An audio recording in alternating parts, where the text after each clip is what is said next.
Ngobrol ya. Kita ngobrol santai aja.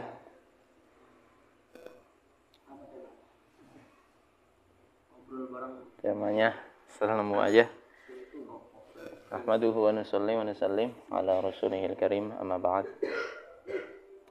Ada dalam Al-Quran, kalian hafal ayatnya, hafal suratnya, karena ada di juz 30 surat pendek. Fawailul lil muzallin. Lanjutannya apa, Di?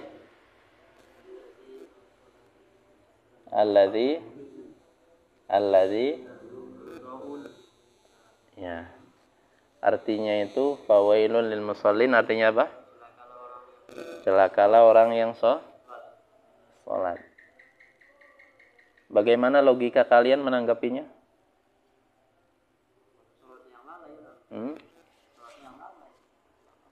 Ada orang bilang orang sholat itu celaka.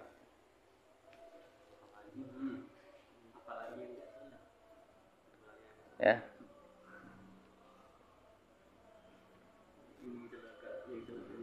Kalau yang ngaji mah langsung ini.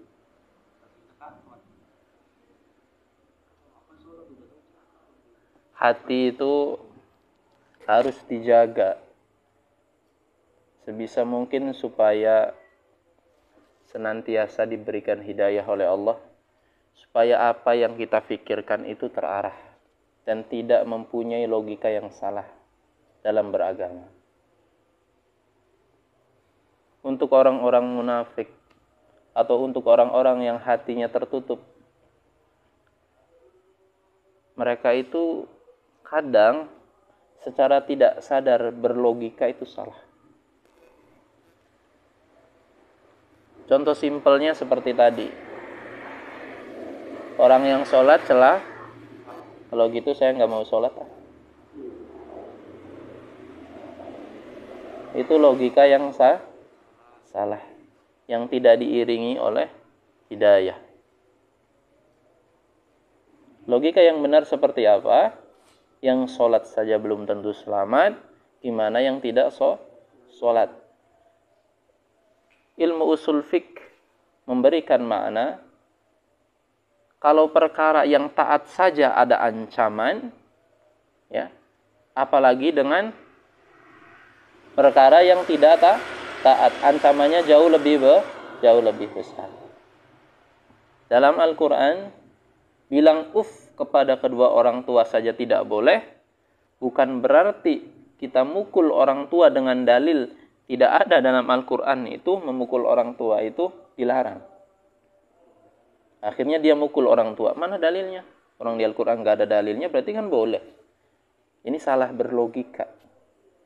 Maka perkara yang kecil saja dilarang, apalagi perkara besar. Itu usul fiqh, istinbatul hukum. Akhir zaman kadang-kadang hati-hati ya, kalian jangan mudah dimasuki logika-logika yang salah. Bukannya semakin mendekatkan dalam beragama, tapi justru semakin menjauh. Membaca Al-Quran dengan tajwid hukumnya wajib. Membaca Al-Quran dengan ilmu tajwid hukumnya wajib. Kalau gitu saya nggak mau baca Quran, takut salah nanti dosa. Benar nggak logika begitu? Hati-hati. Akhirnya banyak orang yang nggak mau baca Quran karena takut dengan ilmu tajwid, takut dengan baca Al-Quran. Padahal Rasulullah memberikan bimbingan, barang siapa yang baca Al-Quran wa yatata'ata'u fihi, dia terbata-bata dalam membacanya, dia dapat dua bagian membaca dan bagian susah payah dia dalam membaca. Poinnya apa? Kalau dia memang tidak paham dengan ilmu tajwid, bukan berarti dia berhenti dari membaca Al-Quran. Tapi dia terus membaca diiringi dengan seperti itu logikanya.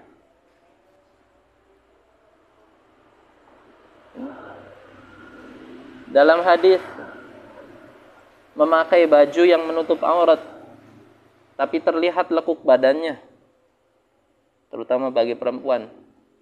Itu berdoa, terus ada yang melogikakan.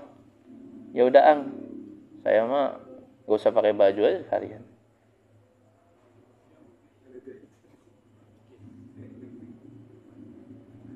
Masih mending saya nggak berjilbab juga baik, timbang dia berjilbab, kerudungnya besar, pakai cadar, kayak gitu. Emang siapa yang nilai? Ya, yang tahu yang baik itu Allah. Dia nggak tahu dia baik atau buruk, kan gitu. Logika-logika seperti ini, logika yang menjauhkan dari agama. Pikiran seperti ini berasal dari sifat munafik. Sebagaimana kita pelajari dalam surat Al-Baqarah, wa idza qila lahum la tufsidu fil ardi qalu innama nahnu muslihun. Apabila dikatakan kepada mereka jangan membuat kerusakan di muka bumi, mereka mengatakan apa? Enggak. Saya termasuk orang-orang yang membuat perbaikan. Mereka membuat kerusakan salah satunya dari segi logika, tapi enggak nyadar kalau mereka membuat kerusakan.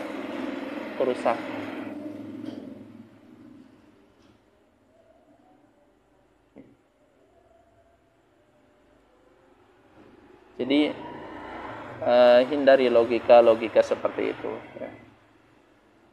Kemudian apa lagi yang agak sama persis dengan logika seperti itu?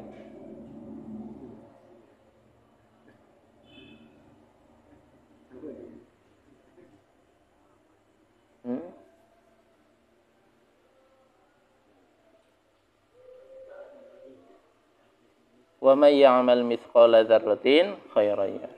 Wa may ya'mal mithqala dzarratin syarran yarah. Setiap amal yang kita lakukan, kebaikan kecil itu akan kita lihat dan akan kita dapatkan. Begitupun sebaliknya. Ya. Kemarin ada yang bahas masalah hafal Quran. Gimana? Fir?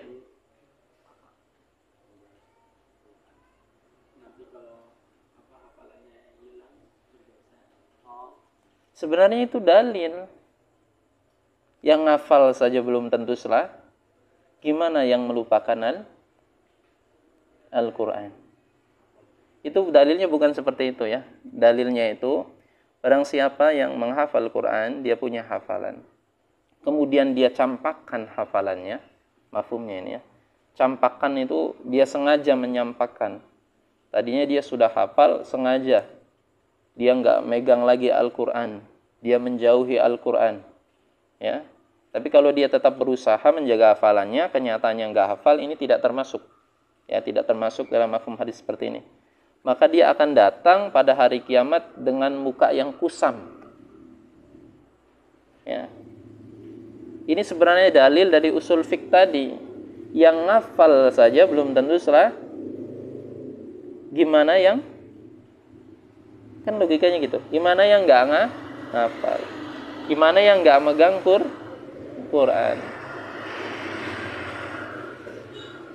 Gimana yang nggak pernah baca Quran? Awas, jangan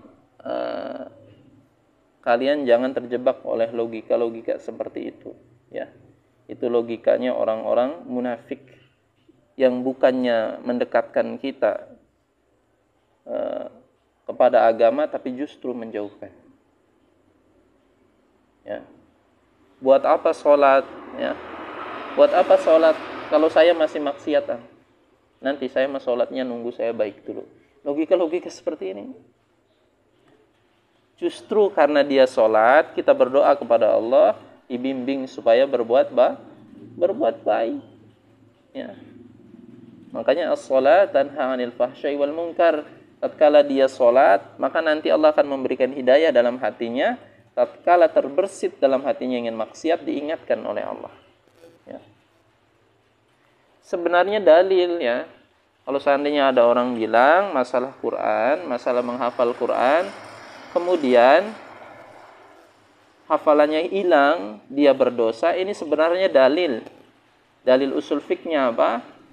kita yang menjaga hafalan saja, kemudian mencampakkannya secara sengaja, menghilangkannya berdosa, apalagi yang tidak mempedulikan Al-Quran. Tahu kalian Mishari Rasyid?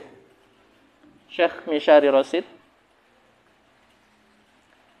Beliau itu seorang artis lah, tapi hanya sekitaran Saudi Arabia. Suatu ketika ditegur oleh temannya, ya, wahai Syekh, engkau memiliki suara yang bagus. Aku pernah mendengar hadis dari Rasulullah, sesungguhnya suara ini akan dihisab, digunakan untuk apa? Aku saja yang memiliki suara jelek, aku gunakan untuk sedangkan engkau memiliki suara bagus, digunakan untuk nyanyi-nyanyi saja. Seketika menangis dan kemudian bertaubat, kemudian menghafal Quran, qadarullah, sampai sekarang beliau menjadi salah satu syekh atau imam, ya, di Masjid Nabawi Madinah. Kita tahu namanya, kita kenal orangnya lewat medsos. Jadi lebih selamat kalian yang menghafal Al-Quran, jauh lebih selamat ketimbang mereka yang nggak menghafal Quran. Itu logikanya. Ketimbang mereka yang mencampakkan Al-Quran. Sekarang gini, melakukan dosa yang tahu ilmunya, melakukan dosa dan dia tahu kalau itu berdosa, ya. Kemudian yang kedua, dia melakukan hal tersebut tapi dia nggak tahu kalau itu berdosa, maka dosanya jauh lebih besar mana? Yang tahu ilmunya, ya, dan dia tahu itu berdosa. Kenapa jauh lebih besar? Karena dia tahu ilmunya. Kemudian kalian melogikakan, kalau gitu saya nggak mau nuntut ilmu, Benar nggak begitu? Udah, saya mah jadi orang bodoh aja. Karena perkara dalil ini. Awas. Jangan salah logika. Ya, orang-orang munafik, orang-orang yang ingin menghancurkan logika, orang-orang yang tidak sadar menghancurkan agama dengan logika yang seperti ini, karena di dalam hatinya tidak ada hidayah dari Allah. Ya. Kalau gitu, saya nggak mau nuntut ilmu. Soalnya kalau melakukan dosa, dosanya jauh lebih besar. Ada nggak yang logikanya kayak gitu? Dia orang bodoh, melakukan minum khamar. Dia nggak tahu kalau khamar itu dosa. Akhirnya dia minum. Yang kedua, dia orang tahu kalau khamar itu dosa, dia minum. Nah, kita sepakat kan? Maka yang jauh lebih berdosa mana? Yang tahu ilmunya. Kemudian kalian punya logika, kalau gitu saya nggak mau nuntut ilmu.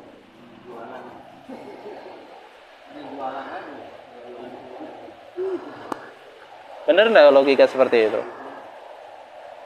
Benar nggak? Logika menyesatkan.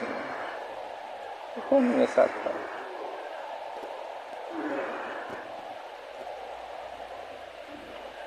Orang yang nggak mau nuntut ilmu, justru dia mendapatkan dosa yang jauh lebih besar. Karena menuntut ilmu hukumnya wajib. Dia sengaja nggak mau nuntut ilmu, artinya dia menolak perintah Allah. Dia jauh lebih besar dosanya ketimbang tadi orang yang melakukan dosa tahu ilmunya. Orang yang sengaja nggak mau nuntut ilmu itu dosanya jauh lebih besar ketimbang tadi orang yang melakukan tahu itu dosa. Begitu hukumnya, seperti itu. Kalian ngafal Quran, kemudian kalian tidak menjaga hafalan, suatu saat nanti kalian karena sibuk dengan perkara dunia nggak lagi nengok Al-Quran, maka ini keadilan dari Allah sebagaimana dalil, wa may ya'mal mithqala dzarratin khairan yara wa may ya'mal mithqala dzarratin syarran yara.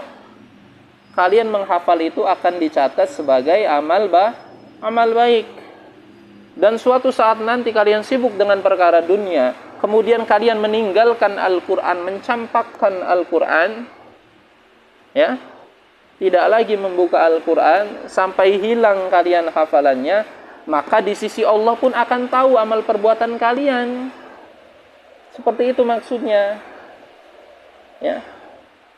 Beda soal kalau kalian tetap menjaga, tapi ternyata qadar Allah tetap nggak masuk ke otak, maka tidak masuk ke dalam golongan yang ini. Dan istinbatul hukum secara usul fikihnya, yang menghafal saja masih rentan dibenci oleh Allah karena sengaja menghilangkan hafal, apalagi yang tidak sama sekali yang mencampakkan Al-Quran. Jangan jadikan dalil itu sebagai dalil supaya kalian menjauhi untuk menghafal Quran. Hati-hati. Itu logikanya syaitan. Logikanya orang-orang munafik yang ingin menjauhkan kita dari Al-Quran, dari beragama. Kalau logika seperti itu, akan banyak orang-orang yang takut untuk membaca Al-Quran. Saya pengen baca Quran, tapi tajwidnya belum sempurna. Silakan baca, kata Ang Didi. Orang tua kebanyakan seperti itu. Tapi gimana, orang katanya lamunan baca salah nanti berdosa. Terperangkap oleh logika seperti ini. Banyak orang tua kita yang seperti itu. Ya. Bukan seperti itu. Ya. Aplikasinya Allah. Jam berapa? Tidak.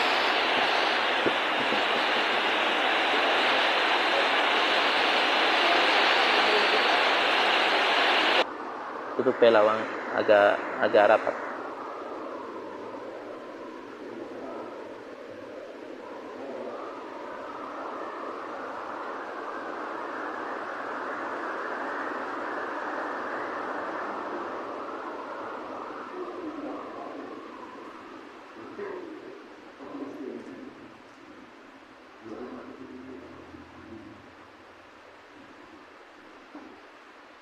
Hadi mana Hadi? Ya, jadi awas, jangan terperangkap oleh logika seperti itu. Artinya apa? Artinya yang namanya akal itu nggak sempurna. Jadi sepintar apapun orang berlogika atau berpikir, maka ingat yang namanya akal itu dalil kedua dalam agama. Pertama dalil nakli, ya, kita mesti tawakal atau menerima ketentuan Allah dari Al-Quran maupun sunnah maupun ijma', ya. Makanya kenapa para intelektual hari-hari ini atau akhir-akhir ini banyak yang tersesat, banyak yang membuat fatwa tidak sesuai dengan para alim ulama, para ahlu sunnah wal jamaah, Al-Quran maupun as-sunnah maupun ijma'. Karena mereka hanya mengandalkan logika, ya. Jadi jangan kalian terjebak oleh logika seperti itu, ya. Soalnya ada banyak contohnya kayak yang tadi yang dijelaskan, ya. Yang sholat celaka, orang munafik ngambil ngapain sholat, nanti khawatir celaka.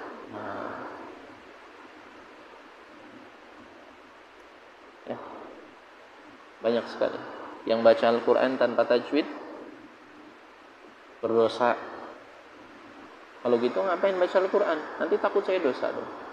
Apalagi yang nggak baca.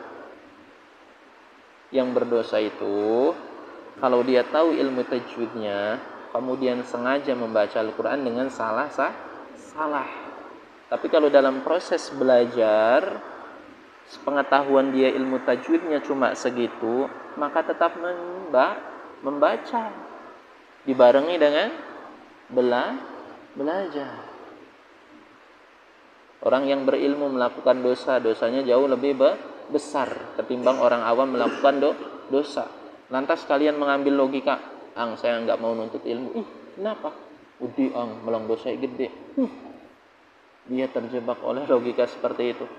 Justru dia mempunyai niatan nggak menuntut ilmu itu jauh dosanya lebih besar. Karena menuntut ilmu wajib. Begitupun tadi dalam menghafal Quran. Sebenarnya dalam hal ini ada khilafnya di kalangan para alim ulama. Apa maksud daripada mafhum hadis dia datang kepada Allah dengan muka yang kusam? Sebagian memang ada yang menafsirkan hal tersebut sebagai murka dari Allah karena dia sengaja melupakan Al-Quran. Kemudian kalian menganggap, kalau gitu nggak usah hafal Quran.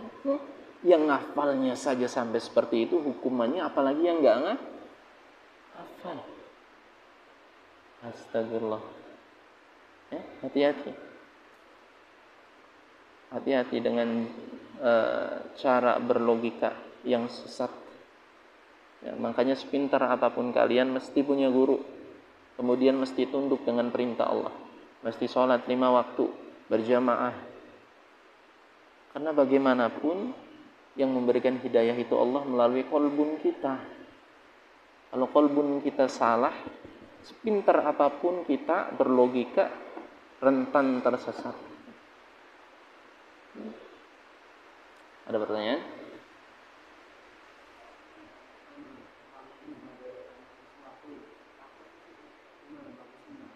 Gimana? Ya apa-apa. Ya.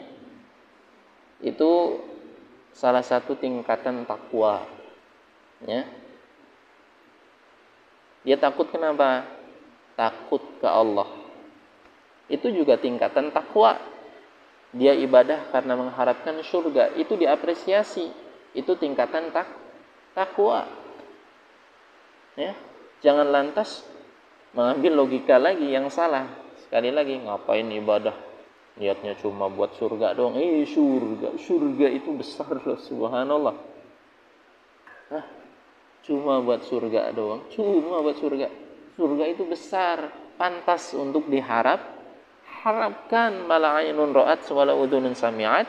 Nikmatnya tidak terlintas di pikiran kita, maka pantas untuk diharapkan. Kalian saja kalau dapat kupon undian berharap padahal hadiahnya cuma motor. Soalnya bandingannya surga. Ya. Jadi silakan yang hari ini beribadah mengharapkan surga, silakan. Karena itu tingkatan takwa. Tapi tatkala kita masuk ke dalam tingkatan takwa, ada juga di antara hambanya yang paling is the best dalam takwanya. Tapi ini minimal kita sudah masuk lingkaran orang-orang awas ya. Di dalam lingkaran orang takwa juga ada is the best di hadapan Allah. Siapa itu? Ia beribadah karena mengharap ridha Allah. Gak mikir urusan surga atau neraka. Ia beribadah sudah dalam makom cinta kepada Allah. Ini perintah Allah, maka saya lakukan.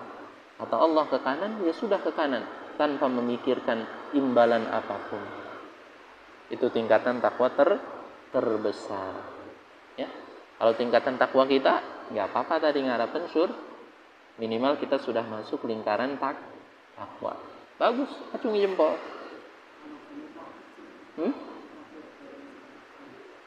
Sama juga, masuk surga kan berarti takut masuk neraka. Cuma doa doang, logikanya gitu doang. Paham ya dia?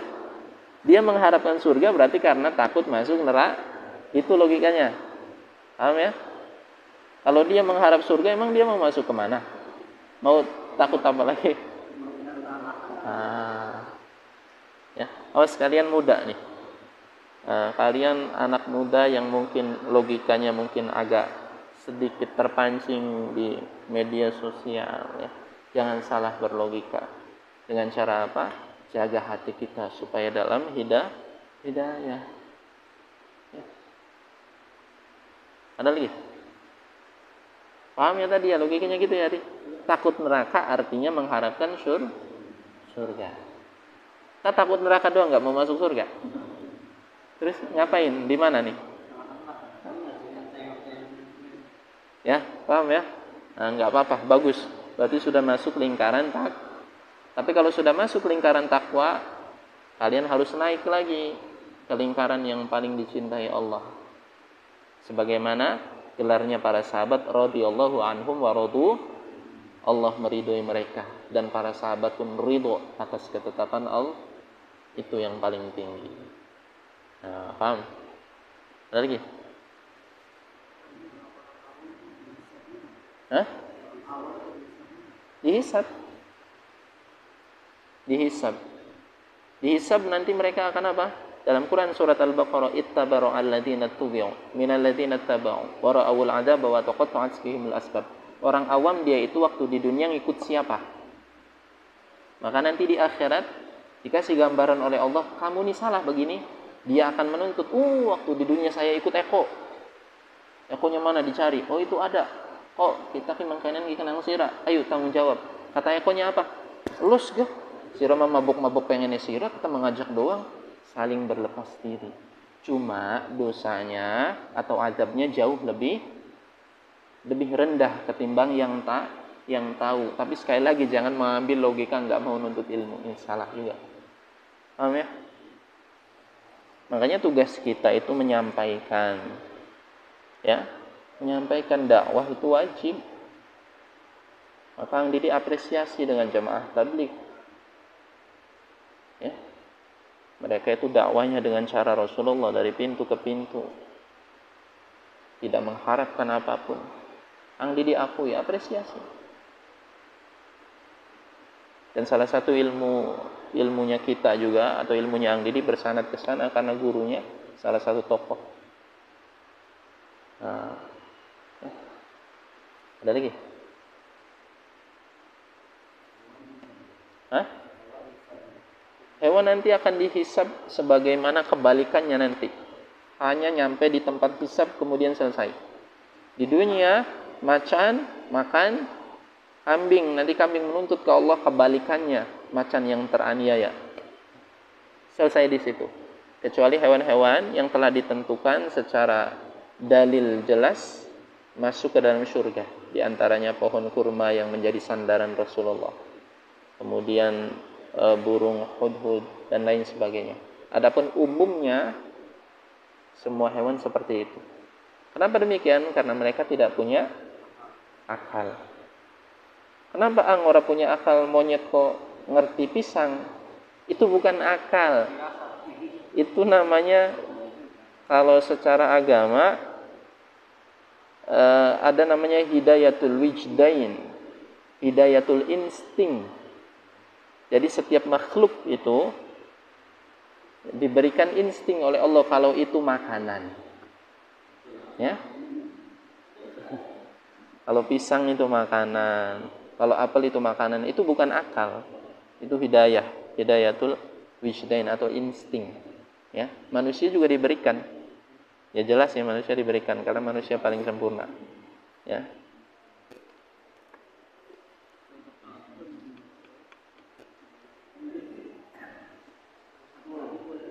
Ya.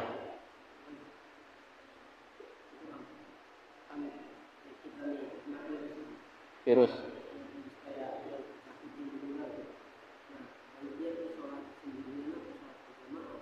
Tergantung.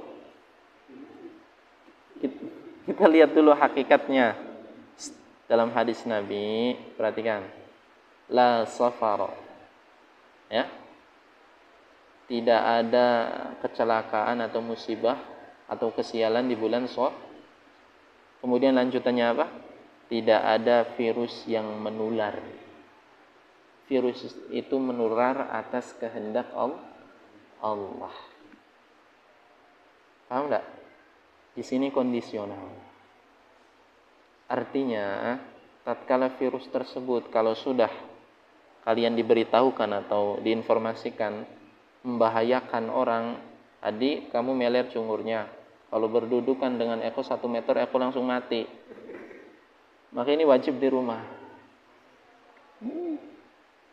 Ya, asal dengan tadi ya dengan dalil qadari atau penelitian yang benar-benar. Ya. Tapi kalau hanya sekedar ini biasa, ya batu apa, ya kayak gitu. Cuma ya jangan sengaja kamu gitu jangan.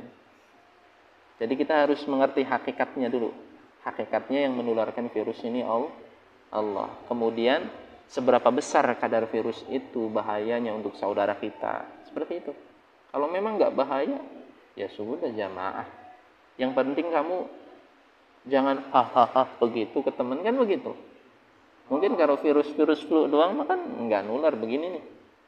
Ditularin juga bukannya ditularin, menular atas kehendak Allah. Yang ngerasa tertular juga jangan menyalahkan. Karena itu atas kehendak Allah. Ya. Positifnya apa? Sakit berarti dosanya lagi dikurang. Orang mukmin tuh pikirnya begitu. Jangan saling menyalahkan gara-gara hadi beres bocah nih. Nah, jangan. Ya. Semua itu atas kehendak Allah.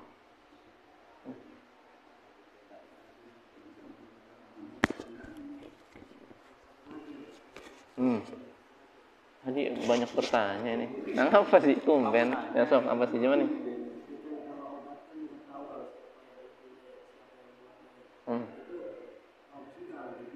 Kita berhusnudzon. Insyaallah di Indonesia ini ada MUI, Majelis Ulama Indo. Setiap obat yang direkomendasikan ke rumah sakit itu diteliti dulu oleh MUI. Maka kita nggak usah terlalu kritis, kita berhusnudzon. Insyaallah ada MUI.